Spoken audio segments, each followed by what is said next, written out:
प्रश्नावली एक वैदिक गणित के बारे में अध्ययन कर रहे थे अपन।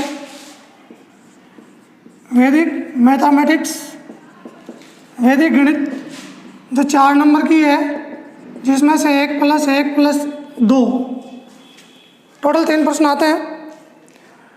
पिछली क्लास में अपन ने सूत्र निकलन द्वारा वर्ग ज्ञात करना, सूत्र निकलन द्वारा घनफल ज्ञात करना, यानी वैदिक गणित में 7 टॉपिक में से 2 टॉपिक के बारे में अध्ययन कर लिया। एक तो निकलन से अपन ने वर्ग ज्ञात किया और एक निकलन से घनफल ज्ञात किया। आज अब टॉपिक नंबर 3 और 4 दोनों ही भाग से संबंधित हैं। तो वैदिक गणित में 3 प्रकार के भाग हैं अपने पास: सूत्र निकलन द्वारा, सूत्र परावर्त्य द्वारा और सूत्र द्विभाजक द्वारा। तो आज के इस क्लास में 2 विधि से भाग समझूंगा। सूत्र निकलन से भाग जो प्रश्न क्रमांक 1 से 3 तक है और कुछ एग्जाम्पल भी दे रखे हैं। सूत्र परावर्त्य से भाग प्रश्न क्रमांक 16 से 19। तो मैं आपको 2 प्रश्न तो निकलन से भाग के और 2 ही प्रश्न परावर्त्य से समझूंगा। निकलन में और परावर्त्य में थोड़ा सा अंतर है और ज़्यादा कोई अंतर नहीं है। सामान्य भाग तो आपने देखा होगा कि भाग में जो संख्या होगी जिसमें अपन भाग देते हैं, बड़ी संख्या वो भाज्य होती है और छोटी संख्या भाजक, भागफल यहाँ प्राप्त होता है, यहाँ नीचे शेषफल प्राप्त होता है। ये तो सामान्य भाग है। यदि मान लो आप 6 का भाग 38 में देते हो तो 6 का भाग 38 में 6 बार 36 और शेषफल 2। तो यहाँ पर जो ये 6 है ये भाजक है, 38 है वो भाज्य है, भागफल है वो 6 है और शेषफल है वो 2 है। तो इसी प्रकार वैदिक गणित में भी भाग का संकेत है, चिन्ह है। वैदिक गणित में जैसे प्रश्न क्रमांक 1 को लेते हैं अपन। 1 नंबर क्वेश्चन, पहला प्रश्न आपके सामने है। 1245 भाग 97। तो वैदिक विधि से भाग का चिन्ह सर्वप्रथम अपन भाग का चिन्ह बनाएंगे। 2 खड़ी लाइनें खींचनी है और एक नीचे की तरफ एक आड़ी लाइन खींचनी है। अब चाहे भाग सूत्र निकलन से पूछे, भाग चाहे परावर्त्य से पूछे और भाग चाहे द्विभाजक विधि से पूछे, तीनों विधियों में इसका सेम ही चिन्ह है। यहाँ क्या लिखा जाता है? भाजक। तो यहाँ भाजक है वो 97 है और यहाँ मैंने भाज्य से फर्स्ट और भाज्य सेकंड, तो भाज्य के 2 टुकड़े करने के लिए अपन को संकेत पे चलना है। और संकेत में क्या लिखते हैं? सर्वप्रथम आधार। तो आधार के बारे में समझाया कि 3 तरह के आधार होते हैं, 10 होता है, 100 होता है, 1000 होता है। संख्या किसके पास ये देखना है। तो 97 है वो 100 के पास है। जब यहाँ पर आधार में 2 0 होंगे तो इसका मतलब है भाज्य फर्स्ट में 2 अंक की संख्या आएगी। इसमें कन्फ्यूजन मत होना। 45 यानी 100, 2 0 होने पे 2 अंक की संख्या आई, 3 0 होने पे 3 अंक की संख्या आती। ये भाज्य फर्स्ट है, पहले इसको लिखना है, फिर भाज्य सेकंड में आना है, फिर शेष जो बची संख्या है वो यहाँ लिख देंगे 12। यहाँ भागफल प्राप्त होगा और यहाँ शेषफल प्राप्त होगा। तो शुरुआत करते हैं। सबसे पहले विचलन, और विचलन का विशेष ध्यान रखना 0,3। विशेष ये अपवाद है इसमें कि निकलन विधि से भाग करते समय विचलन कभी भी माइनस में नहीं होता है, चाहे 100 से कम हो चाहे 100 से ज़्यादा हो। तो यहाँ देखो 0,3 और 0 लिखना अनिवार्य है। क्यों? क्योंकि 100 है, यहाँ पर 2 अंक की संख्या यानी 2 0 होने पर 2 अंक की संख्या होगी, 3 0 होने पर 3 अंक की संख्या होनी ज़रूरी है। तो इसके नीचे विचलन लिखते हैं। तो मैंने यहाँ लिख दिया भाजक कहाँ लिखते हैं, भाज्य फर्स्ट कहाँ लिखते हैं, भाज्य सेकंड, विचलन, भागफल, शेषफल। सर्वप्रथम जो ये प्रथम संख्या है उसी को अपन लिखते हैं वापस, चाहे यहाँ कुछ भी संख्या हो। 1 है तो 1 लिखेंगे, 2 है तो 2 लिखेंगे और 1 का गुणा इन दोनों संख्याओं से करवाएंगे। तो इसके स्थान की जगह छोड़ेंगे 0,3। 1 का गुणा 0 से 0, 1 का गुणा 3 से 3 से। ये ध्यान रखना, प्रथम स्थान की जगह छोड़नी है। फिर 2 में 0 जोड़ेंगे तो कितने आंसर आया? 2। 2 और 0 2, 2 को वापस गुणा तो इसके स्थान की जगह छोड़ेंगे 0 और 2 3 6।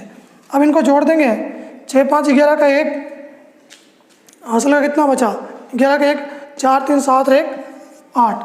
तो यहाँ पर जो ये संख्या प्राप्त हुई ये भागफल है और ये जो संख्या प्राप्त हुई ये शेषफल है। भागफल अतः भागफल आया अपने पास वो आया 12 और शेषफल आया वो अपने पास 81। तो इस प्रकार इन प्रश्नों को सॉल्व करते हैं। तो मैंने आपको पहला क्वेश्चन बताया है, तीनों क्वेश्चन की जो विधि है वो सेम प्रोसेस है। विचलन यहाँ प्लस माइनस का लफड़ा नहीं है, सिर्फ विचलन होगा वो प्लस में होगा, चाहे 100 से कम हो चाहे ज़्यादा हो। इसमें विचलन 0 3 है, इसमें विचलन ये आधार 10 है इसलिए 2 होगा और यह आधार 100 है विचलन 12 होगा। प्रश्न क्रमांक 2 दूसरा क्वेश्चन लेते हैं। दूसरे क्वेश्चन में देखो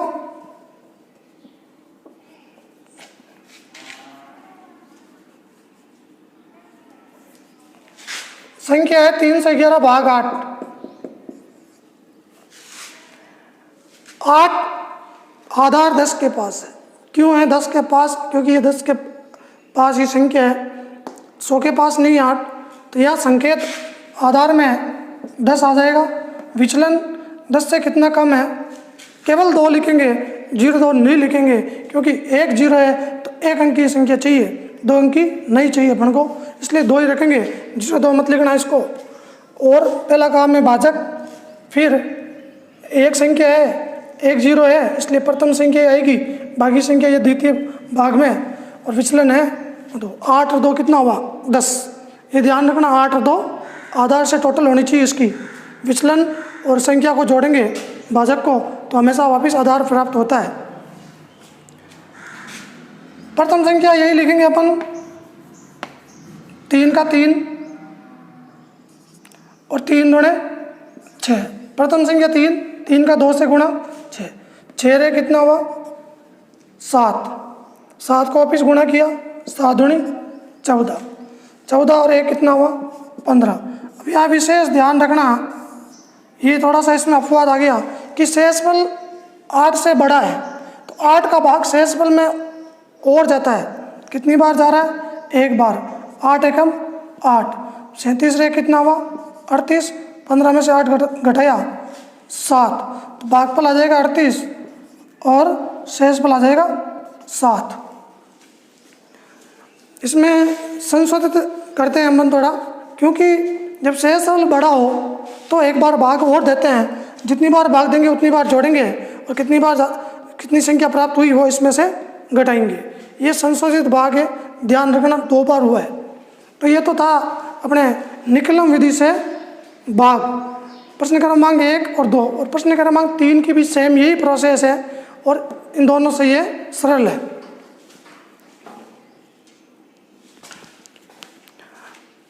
अब मैं आपको इसकी दूसरी विधि भाग की, जिसका नाम है सूत्र परावर्त्य। सूत्र परावर्त्य, देखो भाग के 3 क्वेश्चन हैं। एक तो है सूत्र निकलम जो मैंने आपको बता दिया, प्रश्न क्रमांक 1, प्रश्न क्रमांक 2 और प्रश्न क्रमांक 3। 3 प्रश्न दे रखे हैं प्रश्नावली में, जिनमें से मैंने आपको 2 क्वेश्चन बोर्ड पे सोल्व करवा दिए। अब जो सोल्व करवाने जा रहा हूँ वह है परावर्त्य से भाग। तो उस परावर्त्य में और निकलम में सिर्फ 1% का अंतर है, ज़्यादा अंतर नहीं। यदि आपने निकलम से भाग सीख लिया तो परावर्त्य सीखने में समय नहीं लगेगा।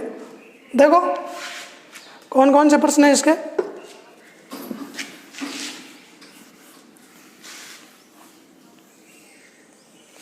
सूत्र परावर्त्य, सूत्र परावर्त्य विधि से भाग, तो अपने पास टोटल इसके 4 क्वेश्चन हैं, प्रश्न क्रमांक 16 से लेकर 19 तक। मैं आपको इनमें से 2 क्वेश्चन समझा रहा हूँ, प्रश्न क्रमांक 18 और प्रश्न क्रमांक 19। प्रश्न क्रमांक जो 18 है 14 32 भाग 88 और प्रश्न क्रमांक जो 19 है 14,885 भाग 123। प्रश्न को समझना। परावर्तीय में और निकलन में क्या अंतर है? परावर्तीय में और निकलन में सबसे पहला अंतर है चिन्ह का। निकलन में माइनस का चिन्ह कहीं भी यूज में नहीं लेते हैं, आधार से संबंधित प्रश्न हो तब। इसमें माइनस और प्लस का रहता है। और परावर्तीय में क्या अंतर आएगा? सबसे पहला काम है भाग का चिन्ह बनाएंगे। चिन्ह बनाने के बाद संकेत लिखेंगे। संकेत में आपको लिखना है आधार। तो 88 किसके पास है? वही प्रोसेस है जो निकलन में की थी। 88 किसके पास है? आधार 100 के पास है। तो यहाँ विचलन, यहाँ देखो प्लस माइनस है, तो माइनस का 12 हो गया। और नीचे तुरंत लिख देंगे परावर्तीय अंक। तो परावर्तीय अंक माइनस है, प्लस 1 और 2, ऐसे टुकड़े में लिखेंगे 1 और 2, क्योंकि विचलन जब माइनस का आएगा तो परावर्तीय अंक प्लस का होगा, और विचलन जब प्लस का आएगा तो परावर्तीय अंक माइनस का होगा। परावर्तीय अंक का मतलब हुआ -7 का परावर्तीय अंक है +7, और +7 का परावर्तीय अंक है -7। तो चिन्ह में परिवर्तन करना है, विचलन और परावर्तीय अंक में इतना ही अंतर होता है। अब यहाँ देखो, सबसे पहला काम किसका भाग देना है? तो वही प्रोसेस है भाजक। भाजक अपने पास क्या है? 88 है ये भाजक। और फिर आधार में 2 जीरो है, तो 2 अंक की संख्या आएगी भाज्य फर्स्ट में 2 अंक की संख्या, और भाज्य सेकंड में जो संख्या बच जाती है शेष वो लिखेंगे। इसके नीचे पहले अपन विचलन लिख रहे थे, अब इसके नीचे अपन क्या लिखेंगे? परावर्तीय अंक, यानी 1 और 2। ये ध्यान रखना। पहले अपन ने विचलन लिखा निकलन में, अब यहाँ परावर्तीय अंक ही है। प्रथम संख्या सेम वही प्रोसेस है जो निकलन में की थी, 1 का 1। प्रथम संख्या यहाँ से आएगी हमेशा। भागफल का पहला आंसर यही होगा जो यहाँ पर लिखा हुआ है। 1 का इन दोनों से गुणा, वही जगह छोड़नी है, 1 और 2। 4 है कितना हुआ? 5। 5 का वापस गुणा, 5 एकम 5 और 5 दूणे 10। 5 एकम 5 और 5 दूणे 10। 10 और 2 कितना हुआ? 12 का 2 हासिल का 1, 5 2 7 3 10 और 1 11, 112। ध्यान रखना 2 के नीचे 10 होगा। 2 और 10 कितना हुआ? 12। 12 का 2 हासिल का 1, 3 2 5 5 10 और 1 11। अब यहाँ देखो वापिस शेष बल बड़ा है।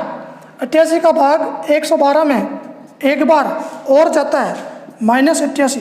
12 में से 8 गया 4, 10 में से 8 गया 2, 15 और 1 16। तो भागफल कितना प्राप्त हुआ? 16। और शेषफल कितना प्राप्त हुआ? 24। ये भी संशोधित किया है। क्यों किया?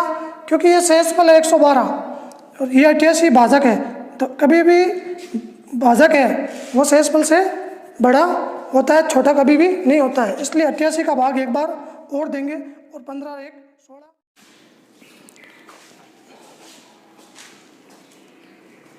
प्रश्न क्रमांक देखो 19। जो 18वां प्रश्न था उसी की तरह 19वां प्रश्न है। सबसे पहले भाग का चिन्ह बनाते हैं। तो ये भाग में 2 लाइनें खींचनी खड़ी और 1 लाइन आड़ी रहेगा।